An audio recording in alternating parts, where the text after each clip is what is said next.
gente atravessa essa epidemia de dengue em Muriaé, muito bem cuidada e planejada desde o início do ano, né, através das coletas de dados, né, a gente vem observando que a manutenção dos serviços eles vem acontecendo, principalmente quando a gente consegue acompanhar números, ver os dados. Então, quando a gente observa 777 notificações ao longo da semana, a gente fica sabendo que essas 777 pessoas passaram por um serviço de saúde onde tem a oportunidade de ser medicada, cuidada, observada, realizar seu exame de sangue, e isso nos dá a tranquilidade de que a gente vai conseguir atravessar esse período difícil.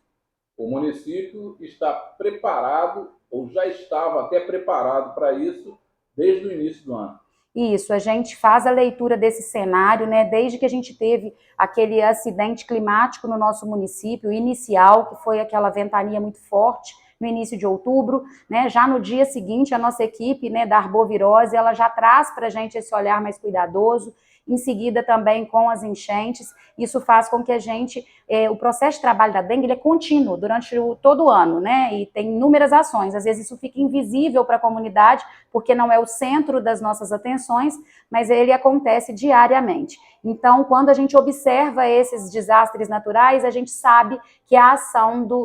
que a possibilidade de uma epidemia, ela fica cada vez mais próxima. Então, a gente intensifica o nosso trabalho de controle epidemiológico através de registro de dados, para que a gente tenha informações sobre a doença, que são informações muito valiosas, tipo qual é o vírus, a quem ele vai afetar, como que cuida desse paciente, e em janeiro a gente já tinha essas informações, inclusive por onde iniciariam os maiores focos, apesar da gente tentar tratar, né, e estar sempre pedindo, fazendo esse apelo à comunidade, a gente muitas vezes não consegue, né, porque a gente depende de cada um para cuidar aí dos criadouros e eliminar esses criadouros do mosquito. As pessoas têm em mente que a dengue não passa de uma pessoa para outra, mas você nos deu uma boa explicação em relação ao mosquito.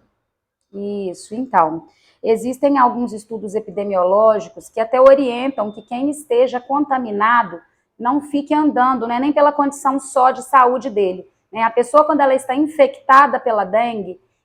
vou dar o exemplo do João e da Maria. O João está com dengue. Se o mosquito, um Aedes, que não está contaminado pela doença, pica o João, ele se contamina e se ele picar a Maria também vai ficar com dengue. Ou seja, o João não passa dengue direto para a Maria, mas o mosquito que não tiver o vírus, se ele picar o João, ele vai ficar contaminado e aí dali para frente todo mundo que ele picar também ficará contaminado. Então existe um formato de transmissão da doença, sim.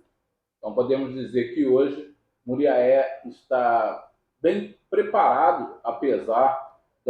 de diversas pessoas aí com a dengue, mas para o atendimento em todos os postos, na UPA, no Hospital São Paulo e tudo mais. Isso, Cláudia, a gente sabe, né, que a gente está muito longe de ter um período de tranquilidade, de ser como a gente gostaria, que é um período onde todas as pessoas elas estão sem medo de adoecer, não é esse o cenário que a gente gosta de ter, mas Muriaé não é um recorte isolado do estado de Minas Gerais. Abram os jornais e observem que a gente está falando talvez do estado aí em primeiro ou segundo lugar de maior número de incidência de municípios que registram dengue. Né? O que a gente tem em Muriaé é a certeza de que o trabalho está sendo feito com estratégia e a gente tem segurança na condução das nossas ações, porque a gente tem dados epidemiológicos reais e verdadeiros.